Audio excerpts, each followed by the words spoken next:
Sorry about that. Wait there, guys. What's going on? Welcome into the locker room. I am your host, D-Lock. And sorry I was MIA last week. Got a day off of work. Need to spend some time with my wife. But here I am. I'm back.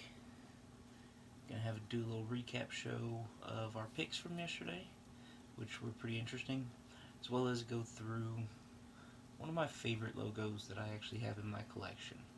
As you can kind of see, there's a little bit of stuff kind of all over the place. A few of the things came off the wall, but we'll find out more about why that happened next week. First, like I said, I wanted to go ahead and get to, of course, hat of the day, Astros, World Series champions, beautiful gold all around. Shout out to any Dodgers fans that happen to be watching. This one's ours. Like I said, first thing I want to go ahead and get to is the picks from yesterday. Here are here are everybody's picks, just as a reminder to everyone that watched yesterday. Of course, it looks like Swartzy, Big Dave, and myself got the Bengals and Colts game right. Joe and Q had the Bears game right. Sorry about that, Joe. And if you notice the upset picks of the week, 3 of us were horribly mistaken. Of course, JB started the week off bad with his loss.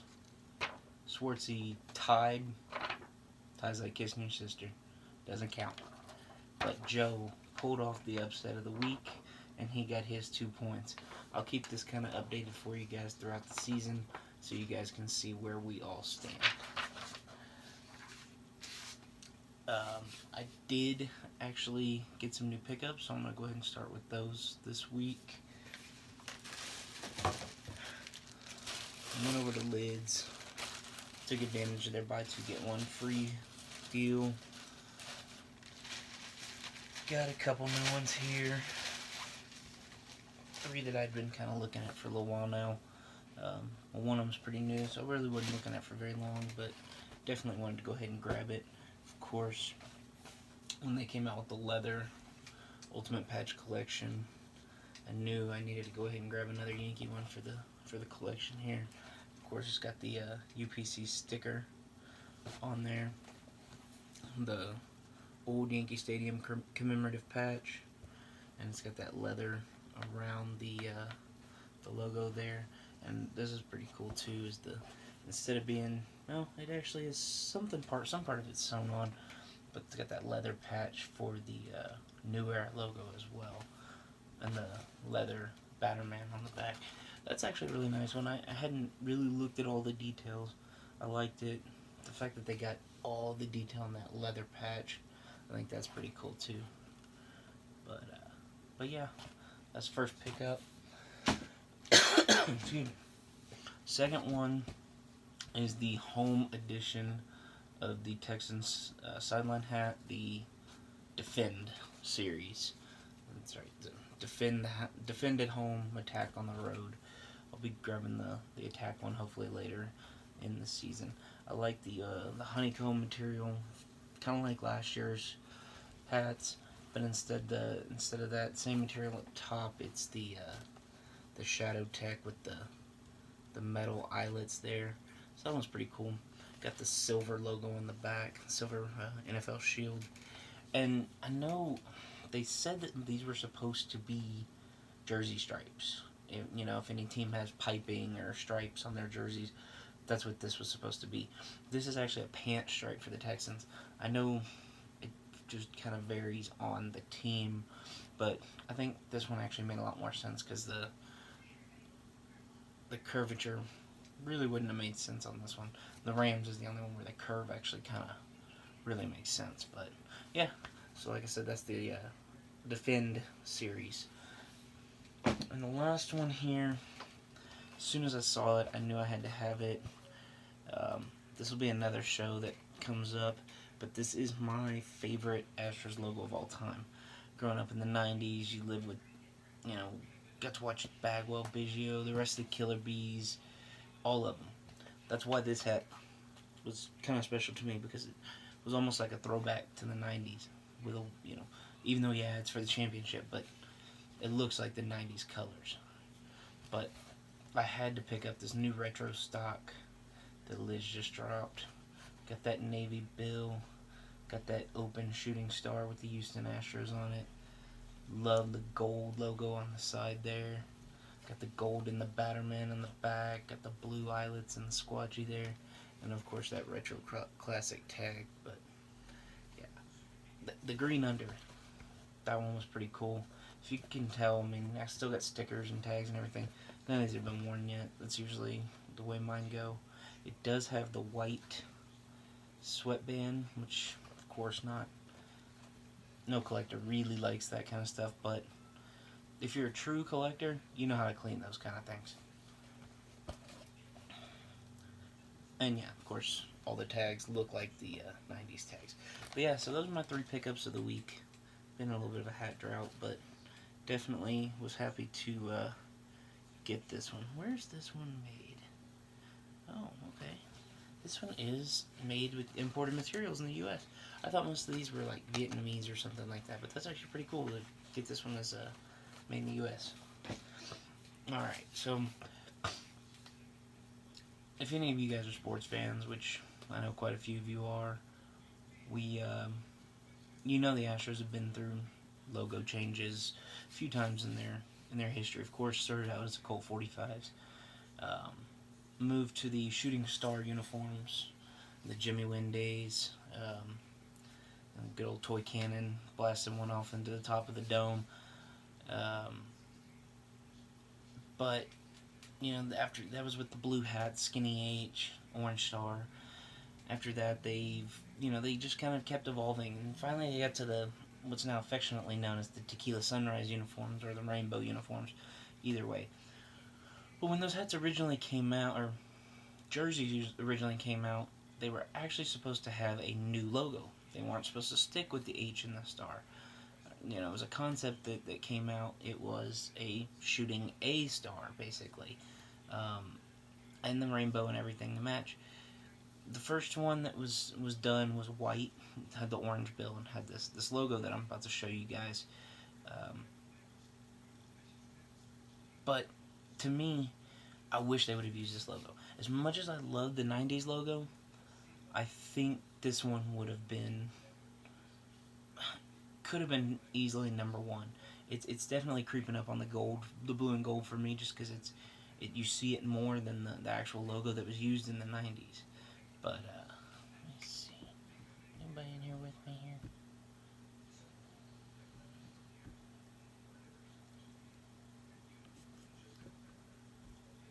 Doesn't look like anybody's in here. But anyways, I'll keep rolling here. I know a few different stores have actually done this logo. I don't know what's going on, JB. I know a few different stores have done this logo between Lids and Hat Club. I actually just saw recently that Minute Maid Park has a few hats with this logo on it, which kind of surprised me. I guess they probably saw, oh man, Hat Club is killing it with this logo. Why don't we try and do it? What's going on, Marlon? But personally, like I said, it's creeping up. It's definitely the number 2 logo, and they didn't even use it. But to me, it's such a cool, simple design.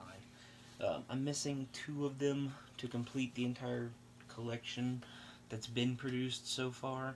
One being the white crown with the orange bill, and the other being the solid orange that Hat Club did.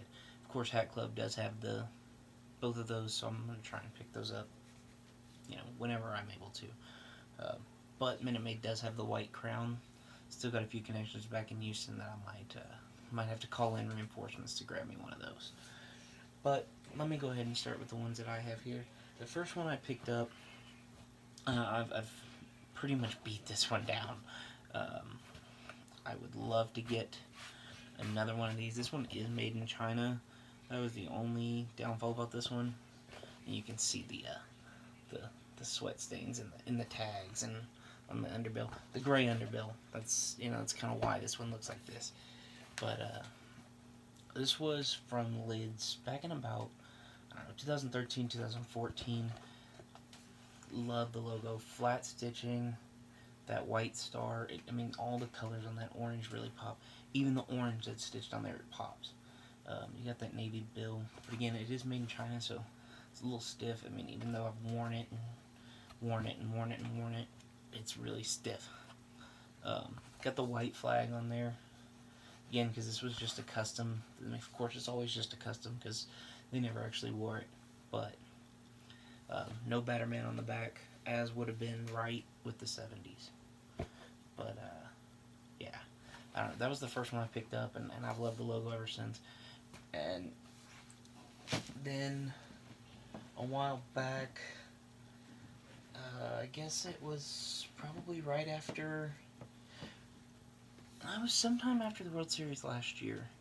I saw this one pop up on their Instagram or Twitter or somewhere, and it's the solid navy. As you can tell, they did change the blue on the A there. Everything else is still the same. It's got that flat. This one's from Hat Club, and it is made in the U.S. It's got the flat on the three colors there. It's kind of weird. It's kind of like a dark orange, a light orange, and a yellow. Whereas the first one, it's a yellow, an orange, and a red. I'll have to go back and look at the pictures to see which one's actually right. Well, right in the sense of which one did they actually release back then. But yeah, but of course they changed the blue on this one to a royal blue, and they also raised that one with the star being raised itself. Would have been pretty cool if that would have been like indented. But this one does have the green under, so it doesn't get dirty as much. Then again, I haven't worn this one nearly as much as I've worn the other one. Like again, this one is made in the U.S. No Batterman and the mono flag. So that one, I had to get it. That was shout out to our Thursday host Brett Swartz for picking that one up for me before they released it online. It was in the stores and I had to get it, and he had to ship that one to me from Arizona. But I love that one. The next one I went ahead and grabbed was earlier this season, like right before the season started, or right as the season was starting. Hat Club released this one, and it was to kind of pair with this one here. It's their what Hat Club actually referred to as the ring ceremony hat, because it was the gold and had all the metallic coloring in it. Of course, you know, got the two kind of different shades of gold there. Actually, it may not be two different shades. It's got that line cutting it off. Got that copper, and then they went back to the navy on this one, with the white star. Again, this was a Hat Club exclusive. We all know how valuable these pins can be, so that's why I definitely keep this one on here. Again, with the mono flag on there, the black sweatband. It does have the gray underbill. And another thing I just noticed, this one actually has a Cooperstown tag, whereas this one doesn't even have an MLB tag in it. I'm not sure what the difference was or licensing issues was on that one, but that's a pretty cool little difference on those two there. What else did I just see? Oh, of course, two different squatchies there. Got the orange on the original and the navy on the ring ceremony version there. Next one I actually picked up from Hat Club in Lubbock. Again, the inner, no MLB logoing, no Cooperstown logo, none of that. The orange squatchy, and it's the two-tone. You got the navy with the orange bill. Matches really well next to the navy one there. Of course, got that orange bill to make it really pop differently. But again, I mean, this logo, it's a perfect little, you know, it was a shooting star. This logo would have actually looked good with the shooting star jerseys. That would have been a really cool, interesting idea. Of course, it'll look good with the rainbow uniforms. It'll look good with anything they wear nowadays. This one here, maybe not so much, but, you know, it actually would look pretty good with most Astros uniforms. Next one is one of the original ones that Hat Club did. Got a little stain on it I need to take care of, but this one, Shout out to Rob Pierce for this one. Picked it up from him a while back. Again, no Cooperstown, nothing on it. I'm not really sure why the ring ceremony one has the Cooperstown logo, but it does, and most of the other ones don't.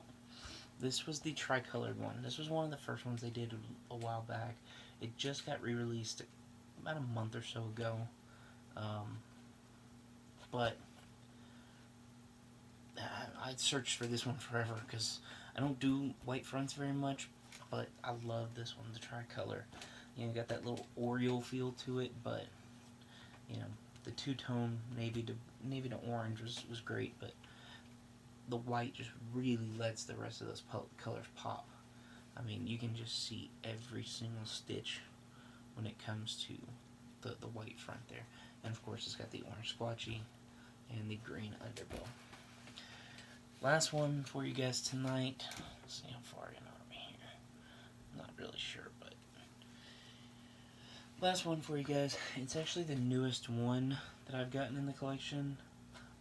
This is the one that was made in Vietnam, not the blue and gold Astros that I was thinking about earlier. In 1998, 1999, I guess it was 1998 that the Mariners and Royals did the first turn ahead the clock game. Excuse me. And, of course, the Mariners in their maroon and the Royals throwing in the gold.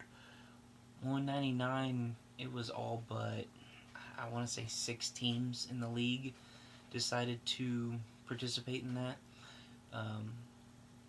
The only one that I've ever seen a comment on that didn't participate on why they didn't was the Yankees, and it was George Steinbrenner saying, you're looking at the future. I mean, what we're wearing now is what we're going to be wearing 20, 30, 40, 50 years later. And of course, here we are 20 years later, and the Yankee uniform has not changed in the slightest. So I love that, but that's, again, another story for another show. So the Astros were one of the teams that didn't participate. Well, in 99, 98, and 99, they would have been wearing the blue and gold. So this one's a little weird for that, but they brought out the concept logo.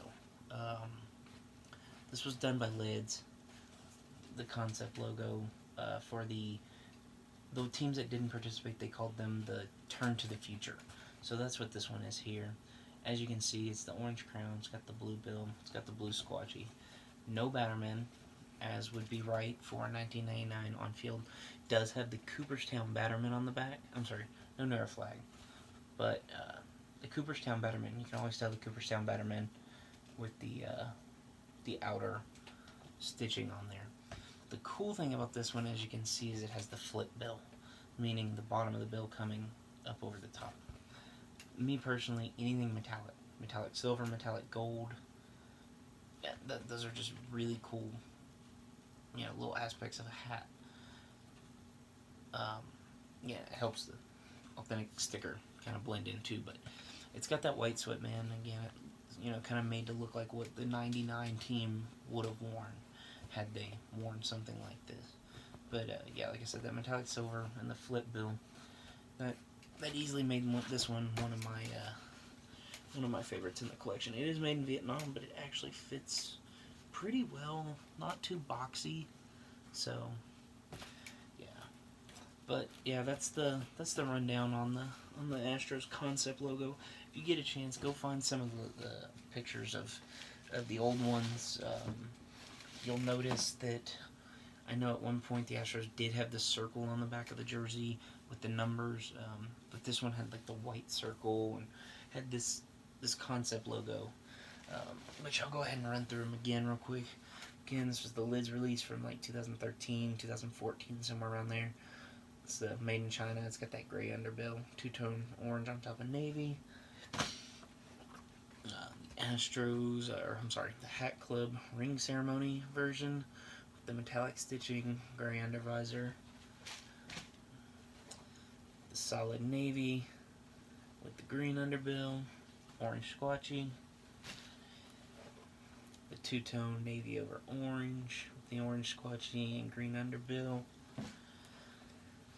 The TriColor white front panels with the orange squatchy and the green underbill. And of course the Turn to the Future, Turn Ahead the Clock, with the metallic silver underbill and navy squatchy. So that's all I have for you guys. Make sure you guys tune in tomorrow for with JB on the Interstate 19 Report. Wednesday, Worst Collection Wednesday with your worst host ever, Joe Lamantia. Thursdays, head on down to the desert and go visit your good friend Brett Swartz for Swartz Day Thursday. And of course Fridays are for the flagship, Big Dave from H-Town. I know he's going to like this show. Let me know when you watch it, Dave. And then back again on Sunday nights is Brett Johnson, or as we like to call him, Q, with his Fitted Era News Report. You probably get a little rundown of what happened in the NFL that night. And don't forget, Sunday mornings I will be doing our weekly host picks. I will be showing off a few hats, maybe a few jerseys, and showing you everybody's upset pick of the week, and revealing my personal upset pick of the week via a jersey off of the rack out of the locker room. Alright guys, so I'm signing off now. You guys have a good night.